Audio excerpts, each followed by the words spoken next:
नमस्कार, आपके साथ में रोहित कुमार। आप न्यूज फॉर नेशन पर बड़ी खबर आ रही है दिल्ली से, जहां पर शाम 5 बजे बीजेपी के साथ साथ तमाम बिहार एनडीए के दलों के नेताओं के साथ बड़ी मीटिंग होने वाली है और उसके बाद एक साझा प्रेस कॉन्फ्रेंस हो सकती है और इसमें सीट के बंटवारे का जो फॉर्मूला है उसका ऐलान हो सकता है। ऐसी खबरें सामने आ रही हैं। बता दें कि तमाम नेताओं को 5 बजे जो है बीजेपी के मुख्यालय बुलाया गया है और उस मीटिंग में जो है सीट शेयरिंग को लेकर के कहें कि जो फिगर्स हैं उस पर बात होगी और बात होने के बाद ही जो है तमाम दलों के जो नेता है वो मौजूद रहेंगे और वहां पर इसका ऐलान संभव है। जानकारी के मुताबिक बिहार के डिप्टी सीएम और प्रदेश अध्यक्ष सम्राट चौधरी के साथ साथ बिहार बीजेपी के प्रभारी विनोद तावड़े मौजूद रहेंगे, जबकि हिंदुस्तानी अवाम मोर्चा के राष्ट्रीय अध्यक्ष क्योंकि पटना में है तो उनके प्रतिनिधि के तौर पर वहां पर जो है पार्टी के दूसरे नेता मौजूद रहेंगे। और इसके साथ साथ उपेंद्र कुशवाहा उस प्रेस कॉन्फ्रेंस में होंगे और जदयू की तरफ से भी जानकारी के मुताबिक संजय झा वहां पर उस मीटिंग का हिस्सा हो सकते हैं और उसके बाद एक साझा प्रेस कॉन्फ्रेंस हो सकती है और उसके बाद इस बात का ऐलान होगा, क्योंकि चिराग पासवान भी दिल्ली में है तो ये तमाम लोग वहां पर होंगे और उस मीटिंग के बाद इस बात का फैसला हो सकता है कि जो 40 लोकसभा की सीटें हैं उनमें से बिहार एनडीए ने अब जो है फॉर्मूला किस तरीके से तैयार किया है, यानी कि कितनी कितनी सीटों पर कौन कौन जो पार्टी है वो चुनाव लड़ेगी। साल 2019 के लोकसभा चुनाव की बात करें तो बिहार में 3 दल जो है एनडीए का हिस्सा थे, जिसमें जदयू, बीजेपी और लोजपा जो है वो शामिल थी। लोजपा के खाते में कुल 6 सीटें गई थी, जबकि जदयू और बीजेपी ने 17 सीटों पर चुनाव लड़ा था और बिहार में ऐतिहासिक तौर पर एनडीए ने लोकसभा चुनाव में सबसे बड़ी जीत साल 2019 में ही दर्ज की थी, जब 40 में से 39 सीटों पर एनडीए के सांसद जीत करके आए थे।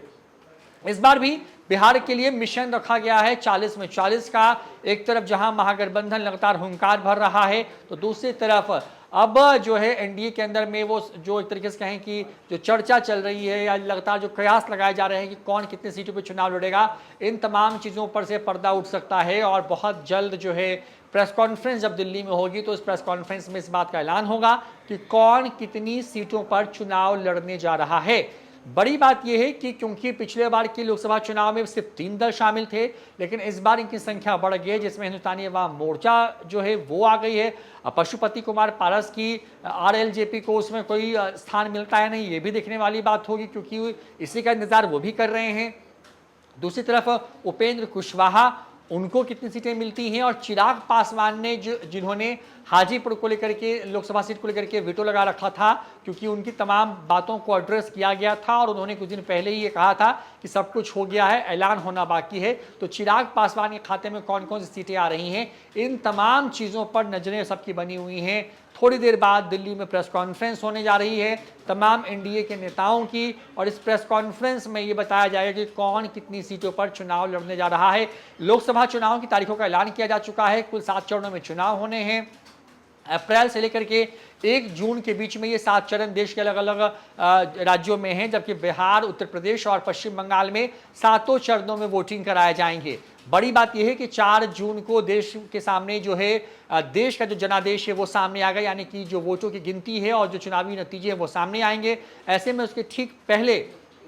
क्योंकि अब वक्त बहुत कम है, तमाम दल अपने अपने हिसाब से एक तरीके से कहें कि अलग अलग राज्यों में जो उनका क्षेत्रीय स्तर पर जो गठबंधन है उस गठबंधन के हिसाब से सीटों के बंटवारे पर जो है अंतिम राउंड की बातचीत कर रहे हैं। और आज बीजेपी और एनडीए तमाम जो दल हैं, जो नेता हैं, वो बैठने जा रहे हैं कुछ देर बाद और उसके बाद एक साझा प्रेस कॉन्फ्रेंस हो सकती है। इसमें प्रत्याशी के नाम का ऐलान अलग अलग तरीके से पार्टियां अपने अपने हिसाब से करेंगी, जैसा कि जानकारी निकल के सामने आ रही है। लेकिन फॉर्मूला क्या होगा, 40 में से कितना किसको मिलेगा, कितने पर जदयू लड़ेगी, कितने पर बीजेपी लड़ेगी, कितने पर चिराग पासवान की लोजपा, उपेंद्र कुशवाहा की पार्टी, हिंदुस्तानी अवाम मोर्चा चुनाव लड़ने जा रही है और मुकेश सहनी क्या इसका हिस्सा है या नहीं, ये तमाम चीज़ें थोड़ी देर बाद जो है क्लियर होंगी। तो जो भी अपडेट होगी इस पूरी बड़ी खबर पर आपको बताएंगे न्यूज फॉर नेशन पर। फिलहाल आपको बता दें कि थोड़ी देर बाद जो है दिल्ली बीजेपी मुख्यालय के अंदर से एनडीए की एक बड़ी प्रेस कॉन्फ्रेंस जो है वो हो रही है और इसमें जैसी जानकारी सामने आ रही है कि वहां पर सीट शेयरिंग के फॉर्मूले को ऑफिशियली अनाउंस किया जा सकता है। फिलहाल इस खबर में इतना ही। देखते रहिए न्यूज फॉर नेशन। नमस्कार।